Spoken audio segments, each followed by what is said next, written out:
yoga isn't Amazon Prime. Like, enlightenment doesn't just come. Like, just because you know it doesn't mean you've embodied it. It doesn't mean you've taken the yoga off the mat. You can never really shame someone into doing something. Like, shame is never a great motivator. You want to inspire people to really want to change in order to think about what's best for the students. Regardless of whether it's a pandemic or not, I think that online yoga is definitely a style of yoga that's here to stay.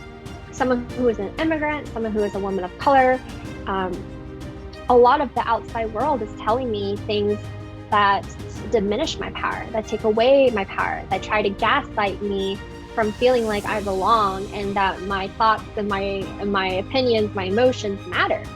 So when I do my yoga and I read my tarot cards, I remember that what I have to offer is real.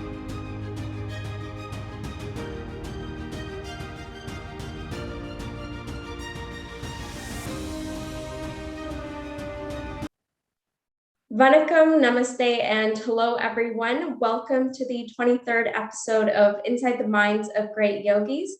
In today's episode, we have a very special guest joining us, and to start off, she's a trauma-informed yoga asana facilitator and intuitive tarot reader, and the creator of Irene Yoga Flow, and the co-founder and co-creator of the Women of Color Summit. She offers group yoga classes, workshops, and private one-on-one sessions in Vancouver. She has a Patreon club for yoga and tarot enthusiasts online. And as a mystic and as a movement guide, she believes yoga is a spiritual practice that can help people to rest. Let's give a big round of applause to Irene Lo. Hi, Irene. Thank you so much for joining me today. And how are you doing? I'm doing well. Thank you for having me on, Swati. I have had a busy morning so far. Taught 2 classes. Now I'm back. Had some food. So I'm excited to chat. That's amazing. I'm excited to have you on and hear your perspectives of yoga. So without further ado, let's get started. So I want to start off by asking you, how did your journey of yoga begin? Yeah, I took my first yoga asana class when I was in high school. I was about 15. And this is the time when hot yoga was like the trend. And my friend got me to go. I'm no longer friends with my friend, but I'm still doing my yoga. Yeah. From then, I was just hooked. That first class, I was hooked. You couldn't get me away from that studio. And I was just obsessive about it. It was like a little bit too much. And from then I was practicing hot yoga for years. And it wasn't until about I started to work in the office, graduating university, that I started to go back into hot yoga and then started to explore vinyasa yoga, which is when I started to do my 200 hours yoga training. And so hot yoga has been a very core part of my practice.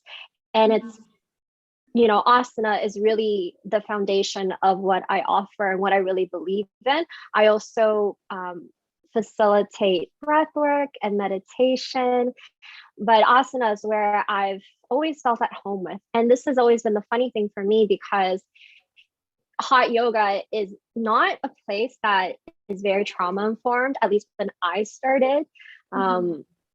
Hustle culture ethics, anti-diet rhetoric, sort of punitive discipline. So there were a lot of things that were problematic, not to mention, of course, a lot of teacher power dynamics going on. But even through all of that systemic oppression going on, I was still able to connect into the medicine, into the healing of that practice. And I wasn't active at all in high school. I didn't really like to move, but this is the one thing where I was like, I get it. Like, I get this moving meditation piece. I'm able to go within, and it really helped to clear me. So I've always just loved the physical practice. And even though there is a lot of issues with it, it's still one of the most accessible forms of yoga, because we're dealing with the physical body, right? We're moving from the gross to the subtle body. Yeah, for sure. And I love how you mentioned how you started yoga at 15 years old and, starting at a young age and, when you're in your high school years has its own benefits. I know that a lot of high schoolers, a lot of teenagers go through depression and anxiety. So to have started at an earlier age at 15, that's incredible. And to have taught many other people, that's also amazing. And I also really liked how you mentioned yoga as a medicine. I think that's a best word to describe that as well. So definitely thank you for sharing that.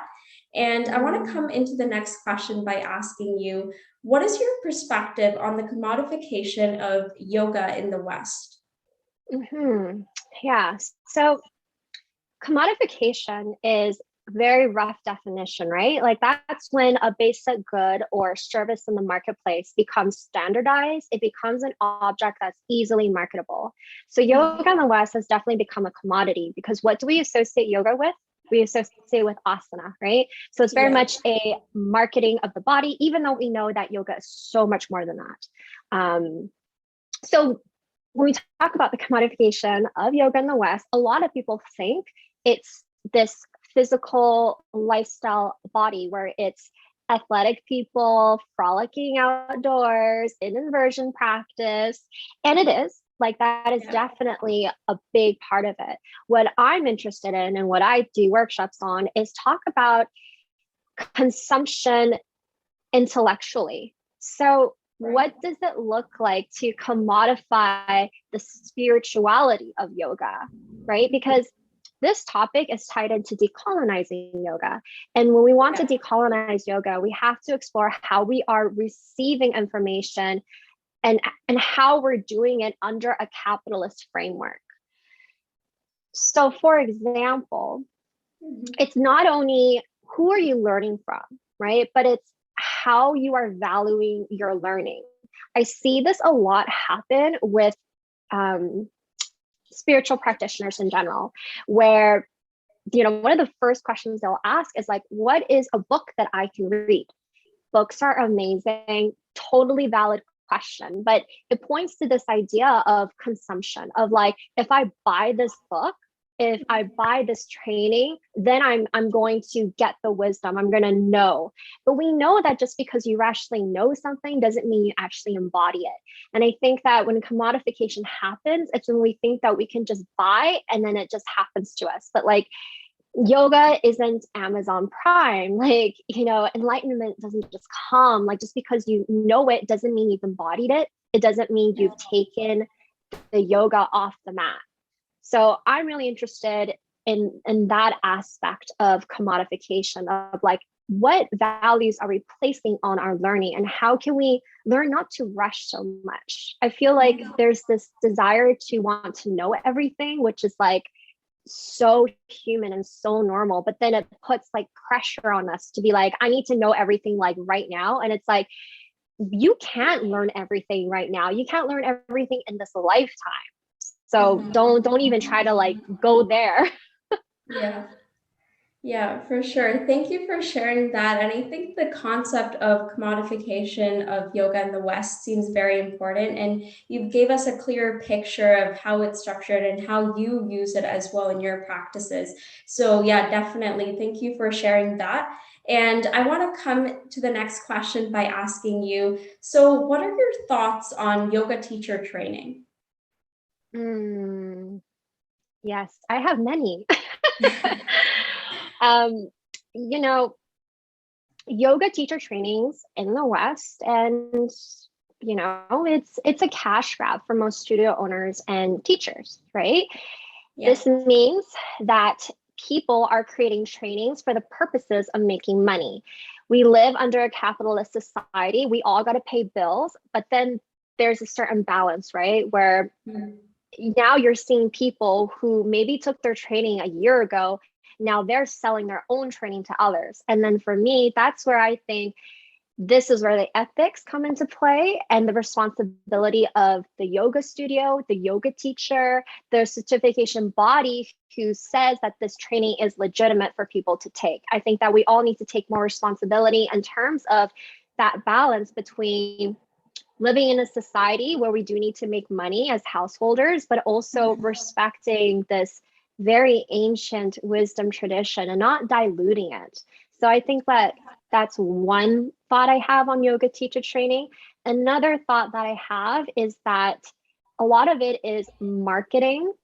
And for students who are getting into this, who want to do a teacher training, like do your research and be very aware, because it's a big investment and it's such a worthwhile investment. But I get surprised sometimes, because sometimes I think, oh, like I didn't learn anything in my 200 hours. You know, when I was decolonizing my yoga, I was like, wow, I didn't learn anything. Then I talked to other people and I'm like, what, you didn't talk about the Gita, even just like at a high level cliff notes. They didn't do, you know, some of this history, philosophy things, mantra work that I did. And I get so surprised. I'm like, wow, like the little that I have is like more than they even got, because the standards between teacher trainings are so different. Because in some trainings, they're just selling you a very power yoga asana lab training. Others, they'll squish it with like different things. Like that's a new trend that I see a lot, which is 200-hour training, get your hypnotherapy as well. And it's like, what? Like that's not even like part of Yeah. So yeah, I think that yoga teacher trainings are definitely there needs to be a rehaul with them. I think there's a lot of unethical marketing things happening with them.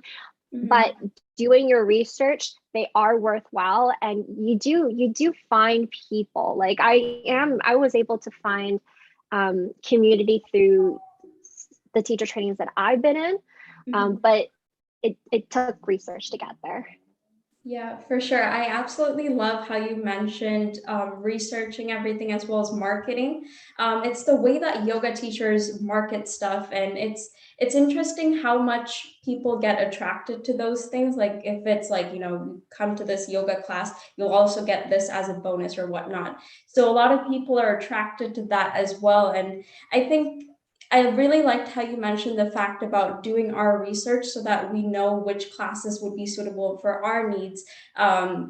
And how we can also get involved in the yoga community as well. So, definitely, thank you for sharing that. I think it's so important, and I hope our viewers get a better idea of how yoga teacher training works. So, I want to come into the next question by asking you, where does the concept of asana shame come from, and what does it entail? Yeah. To be honest, I know of this term colloquially, meaning that it's observational. Like I was a summit speaker at a yoga summit last year, and we talked about that. We talked about that asana shame that yoga teachers get here. And I think that starts to happen when we start to decolonize our practice, right? And because everything is so asana based. And so even for me, when I started, I was like, I need to know everything about anatomy. I don't know why I had that thought in my head, but I was like, I need to know anatomy in order to be a yoga teacher. Like, and I didn't even was really thinking about the philosophy, which just seems to me now like just so backwards. But it's this asana shame of like, I only know asana, so am I legitimate? Like, am I credible? Like, can I teach? Like, is asana even good enough anymore? Because you see on social media this big advocacy, right, of like yoga is not just asana is only the third limb and the eight limbs, and Patanjali's Yoga Sutra which is absolutely correct. But then it makes you self-reflect, like asana is bad then. Yeah. And I don't think that gets talked a lot about, although you see it pop up. Like you see it pop up and how people then try to, there's a couple of responses that I see people do from this asana shame. One of them is that they decide that in order to solve this asana shame, they need to now pack everything into their asana class, which is like, already 60 minutes just for asana isn't even a lot considering grounding, shavasana, and all these things. But then they try to pack everything in, and it just seems like so much. And like, what is the student really getting out of it? And then the other side of it, I see people who receive that asana shame, and they either decide to leave the practice because they don't want to be held accountable, or they decide to just talk about it and they don't really do anything about it. So I think that's a shame too. I've seen that happen in conversations with teachers who feel like, oh, my training now was worthless. And so they come to this crossroads of like, well, if it is worthless, then what does that mean in terms of me as a teacher, me holding space? And I think really like you can never really shame someone into doing something. Like shame is never a great motivator. You want to inspire people to really want to change in order to think about what's best for the students. And so for me, having that asana shame, you know, when I was going through my decolonization process, it was like, am I capable? Like what can I really offer? And is it what the students need? And I come back to this place of like, I really do believe in asana and I believe that it can work really well. And I also know that in honoring yoga, I let my students know that asana isn't just yoga. And I also share, my teachings from South Asian practitioners and infuse that into my practice, knowing that there's nothing wrong with asana. It's just that we all need to learn beyond it, right? Like we need to learn about all the 8 limbs of yoga. We need to know more about what it means to like live ethically our yoga. Absolutely. And I love how you mentioned that yoga is not just about like asana. There's so much to yoga. It's like an ocean. There's things about like lifestyle, yogic foods, diet, and a lot of people look into that as well. So I love how you mentioned about asana shame, and the terminology is very interesting because a lot of people don't know much about asana shame. So now that you've mentioned it, I hope that our viewers and listeners get a clear understanding of what exactly asana shame is. And I also really like how you mentioned about the fact that when you did yoga, you thought that you had to learn about anatomy. I could kind of relate with that as well because I thought that, I had to study kinesiology to do yoga, like learn about all of the body parts and everything and how certain muscles in our body moves. So I can definitely connect with that. But yeah, thank you so much for sharing about asana shame and what it essentially entails and all about it. So I want to move on into the next question, which is, what is your view of yoga and radical rest? How do you apply it as a yoga teacher? Mm-hmm. Yeah. Mm. So I love the concept of discipline and of commitment and of practice. I don't really like how in the West we've turned it into a very punitive concept, a very harsh, a very hustle culture, um, boot camp style of thinking of practice. Right. And for me, the connection between yoga and radical rest is that for me, whenever I go to a class, whenever I create a class, I always think about how I want my students to feel in it and after, right? And it's never about, okay, I'm going to create these sequences and I want my students to fail. Like I want my students to like die. And I feel like a lot of classes still operate under that where it's like, I'm gonna put you through 5 chairs. I'm gonna put you through these twisty turnies. I'm gonna say 5 breaths, but I'm actually gonna wait until you fall out of the pose. And I feel like that stems from this idea that yoga needs to always be hard. Yoga always needs to be like pushing it to the limit. And as someone who has been in very harsh practices like the hot yoga, as I mentioned, as well as exploring vinyasa and Ashtanga yoga, I love the discipline, but I don't love how it's not trauma informed or student centered. Because in pushing this sort of like, we all have to be breathing together, doing the same thing together, we all have to look the same, it can be very harmful. It can be very exclusive, and it doesn't feel like in the spirit of what the yoga is for me, which is connecting to myself, listening to my body. And so I believe that yoga can be a space of radical rest when we divest ourselves from these ideas that our body is a machine, that we have to force our body to perform in a certain manner, and that we have to continue to push even though we really don't have any more energy or fuel. This is a way to disrupt capitalist thinking in our yoga. And so this is like this component of understanding that we are not here to turn ourselves into a commodity, right? Like rest isn't just simply doing nothing, which it is, but it's this radical component of understanding that like I'm not going to allow capitalist thinking to influence all areas of my life. And when I allow myself to push and disregard the feelings of my body, that's me allowing capitalist values come over my own autonomy. Yeah, absolutely. And I really liked how you touched upon the fact that you can't really force a student, and how like yoga is a term that's being like really hard, especially for students.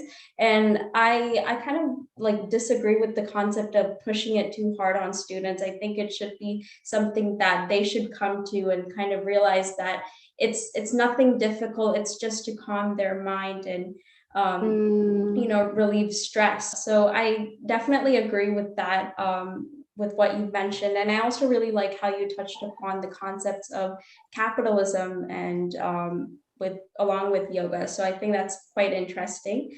And I want to come into the next question by asking you, do you believe online yoga has become a new style of teaching yoga for yoga teachers? It's definitely become more popular since the pandemic. I think that Yeah. before there were definitely apps and people were definitely going on YouTube, but I think that, so using myself as an example, I was definitely a snob. I can fully admit that. I was like, I have a home practice. I'll practice by myself, but it's not real to me unless I go to a studio.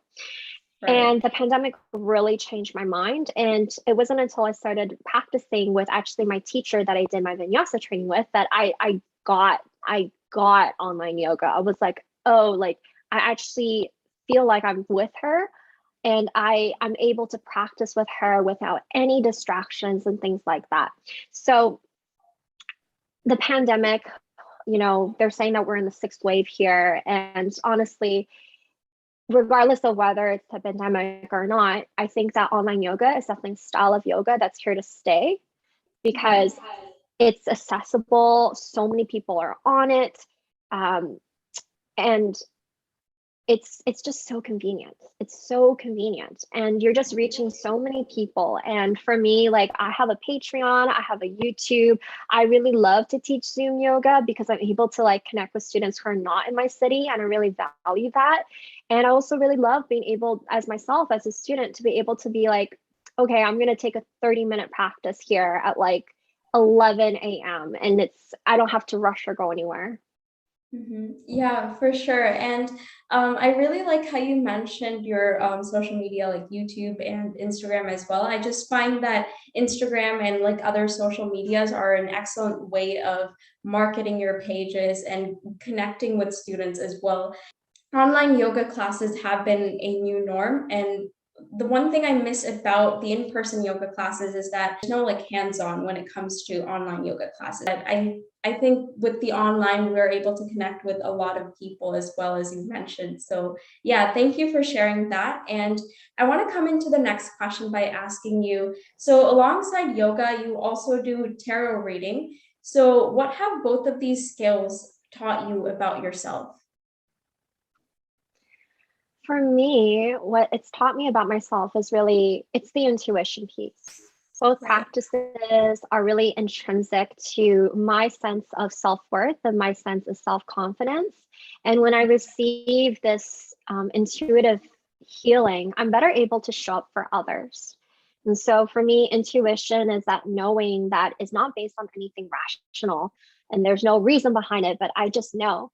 And I think that intuition has been such a powerful concept for me through yoga and through tarot, because, as someone who is someone who is an immigrant, someone who is a woman of color, a lot of the outside world is telling me things that diminish my power, that take away my power, that try to gaslight me from feeling like I belong and that my thoughts and my opinions, my emotions matter.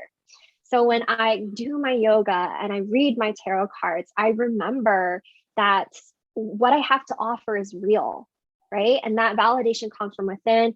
I can't look at it from others. Yeah, absolutely. And I love how you mentioned the word real, like to make sure that your like tarot reading and your yoga classes are being authentic is so important. And I can definitely see the passion you have as a yoga teacher as well. So definitely thank you for sharing that. And now I would like to come to some of my favorite segment, which is the rapid fire questions round. And I would like to start off by asking you, what is your favorite yoga posture and why? I love wheel pose. I love any back bends, any pose in the back bend family. And it's because they feel really good. They're heart openers. They bring more blood circulation. It really taps into the vagus nerve, which helps us to calm ourselves down, rest, recover, and digest. So I just love back bends. That's amazing. Thank you for sharing that. And the next question I would like to come into is, let's say you were to go on a yoga retreat. Where would you choose to go and why? I would love to go to India because it is the birthplace of yoga. Yes, definitely. I love that. And the final question I would like to come into is, if you were to describe yoga in one word, what would you say and why? Yoga is liberation. And I say this because I was reflecting on this question actually, and I was reading Desi Kachar's The Heart of Yoga. And in there, he says that yoga is the means by which we can make the changes we desire in our lives. And that's a paraphrase from the book. But for me, yes, that's what it is. Yoga is allowing me to feel into my potential, is allowing me to grow, is allowing me to find my freedom and to live a more liberated life. So that for me is what yoga is. Great choice of word and beautifully said. I love how you mentioned liberation. Yoga is definitely a part of that. So, yeah, thank you for sharing that. And that is the end of our rapid fire questions round. Thank you so much for joining me, Irene. I really appreciate you giving me your valuable time. And I hope we can speak again. Thank you to everyone who has yet to listen to our 23rd episode of Inside the Minds of Great Yogis. And you can follow Irene at Irene Yoga Flow on Instagram and all her social media channels. And until next time, have a fantastic day, everyone. And I will see you all in the next episode. Thank you, Irene. Thank you, Swati.